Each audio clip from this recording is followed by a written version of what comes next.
राम राम। आज हम हमारे मालवा संस्कृति के विषय में बात करेंगे।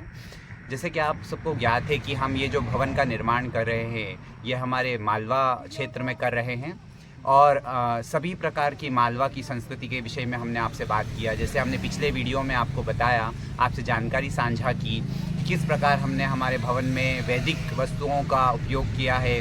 जैसे कई औषधियों का उपयोग किया हमने और हमने चूने से भवन का निर्माण किया, हमने माँ प्रकृति का ध्यान रखा। उसी प्रकार हमारा एक दायित्व और बनता था कि हम हमारे मालवा की संस्कृति के विषय के जो बर्तन थे, पुराने बर्तन जो अलग अलग उपयोग में लेते थे, लोग अलग अलग चीज़ों में उन्हें इस्तेमाल करते थे, उपयोग लेते थे, उन्हीं के विषय में आज आपको बताना चाहते हैं।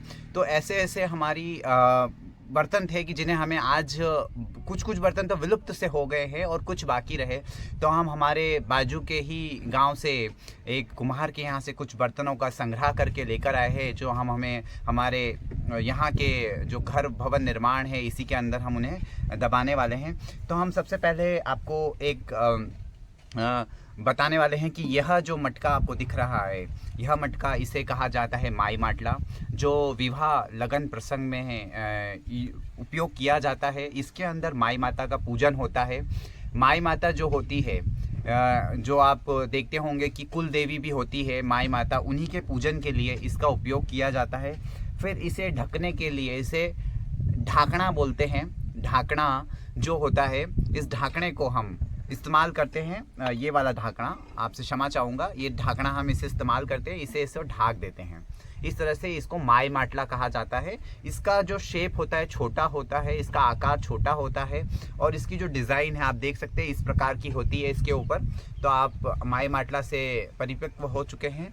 अब हम आपको दूसरे एक बर्तन के बारे में बताना चाहेंगे। आप इसका शेप देखिए, इसका थोड़ा घुमावदार शेप है। इसको ठोक ठोक कर, पीट पीट कर बनाया गया है और इसे केलिया बोला जाता है। जो शरद पूर्णिमा आती है उस दिन इसका उपयोग किया जाता है और इसे केलिया भी कहा जाता है। मालवा संस्कृति में शरद पूर्णिमा का दूसरा नाम है केलिया पुन्नम।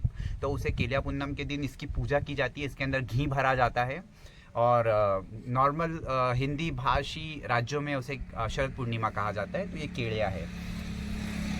अब आपको एक ये गागर है, आप इसकी बनावट देखिए, गोल ही है। आपके राज्यों में भी यह उपयोग किया जाता होगा, लेकिन यहाँ पर जो पेंटिंग की जाती है, मालवा की पेंटिंग आपको अलग दिखेंगी, चित्रकारी अलग दिखेंगी, राजस्थान की अलग दिखेगी, गुजरात की अलग दिखेगी, पंजाब हरियाणा सब जगह की अलग अलग होती है।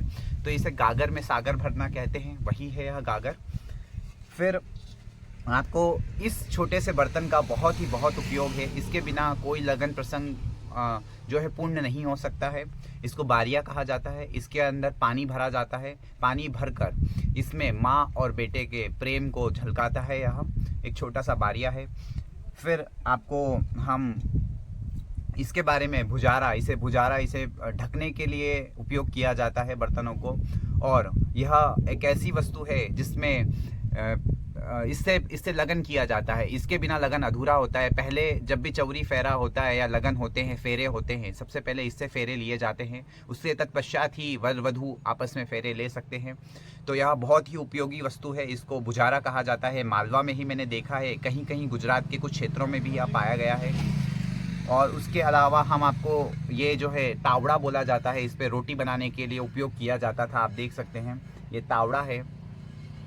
फिर यह कड़ेला है। आप इस कड़ेले को देखिए, यहाँ से इसको आपको एक लाइन दिख रही है, इसे यहाँ से काटा जाएगा तो इसके अंदर से यह कड़ेला निकाला जाएगा। इसमें बारीक बारीक छेद है जिसमें से अग्नि का प्रवेश होता है और बाजरे की, मक्का की रोटी, ज्वार की रोटी सेकने में ये काफ़ी उपयोगी होता है।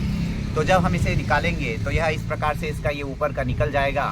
यह आपको दिखाने के लिए हम इस प्रकार का लेकर आए हैं। ये ऊपर से निकल जाएगा। उसके तत्पश्चात ये कुंडा होता है, इसको झूठन डालने में भी उपयोग किया जाता है और लगन प्रसंग में इसमें पिता माँ और पुत्र के बालों को सम्मानित करके उसमें पानी डाल के और इसका पानी पिया जाता है। तो यह भी लगन प्रसंग में काफ़ी उपयोगी होता है और दिनचर्या में भी इसका काफ़ी उपयोग होता है।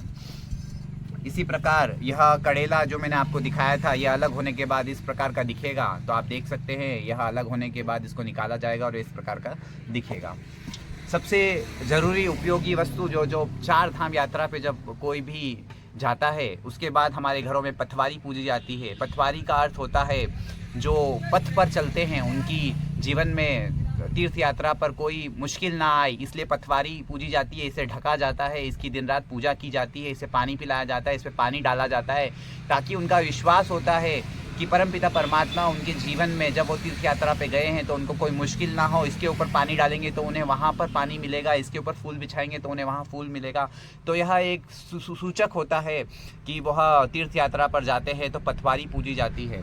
तो इस प्रकार से अलग अलग हमने आपको बर्तन बताए हैं। और यह भी एक उपयोगी वस्तु अगरबत्ती लगाने के लिए उपयोग किया जाता था। यह लोबान या धूप डालने के लिए उपयोग किया जाता है। यह एक छोटा है जिसे कलश के रूप में उपयोग किया जाता है पूजन पाठ में। तो कई बर्तन है, वीडियो काफ़ी लंबी बन सकती है, तो हम चाहते हैं कि आपको एक छोटी वीडियो में आपको सारी जानकारी दे। यह दिए तो हर जगह पर उपयोग किए जाते हैं, यह बहुत सामान्य है और यह हर संस्कृति का हिस्सा है। चाहे आप दक्षिण में हो या उत्तर में हो, कहीं पर भी आपको इन दियों का उपयोग मिल जाएगा।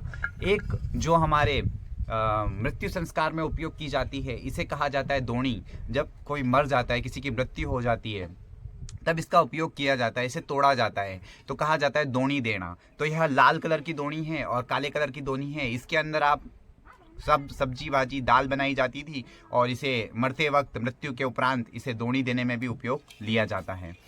तो यह हुई हमारे मालवा संस्कृति के बर्तनों के विषय में बात। और ये भी अन्य प्रकार के छोटे छोटे काफ़ी बर्तन हैं, हम आपको एक वीडियो में नहीं बता सकते हैं।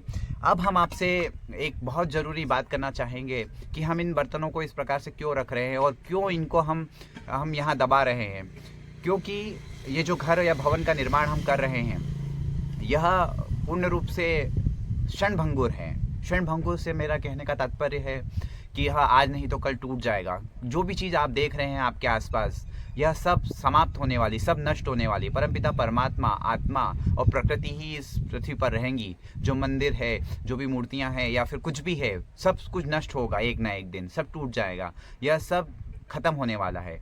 यह भवन भी टूटेगा। जब टूटने के बाद यहाँ पे कुछ अवशेष मिलेंगे हमारे सनातन संस्कृति के, हमारे सनातन धर्म के विषय में, हमारी संस्कृति के विषय में, तो हम इसे नीचे दबाएंगे। इसमें हमने अलग अलग संग्रह किए थे, पहले भी हमने आपको दिखाया था किस प्रकार से हमने एक पत्थर के ऊपर वेदों के मंत्रों को लिखा है, हमारी 7 पीढ़ियों के नाम लिखे हैं। इस प्रकार से हमने इसके अंदर दबा दिया है। अब हम अलग अलग तेलों का संग्रह भी करेंगे, जो आगे हम आपको वीडियो में साझा करेंगे।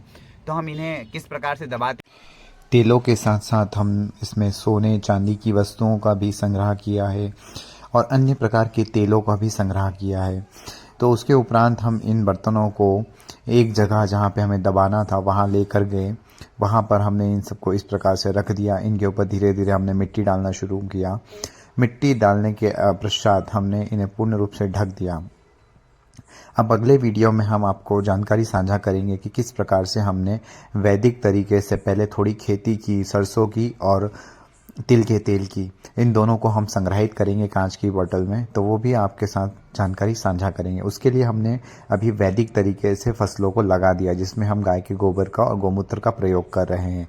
फिर हम उसे कच्ची घानी में पिसवाएंगे और उसको पूर्ण रूप से वर्षों के लिए संग्रहित करेंगे। हम उसमें घी का भी संग्रहित करेंगे।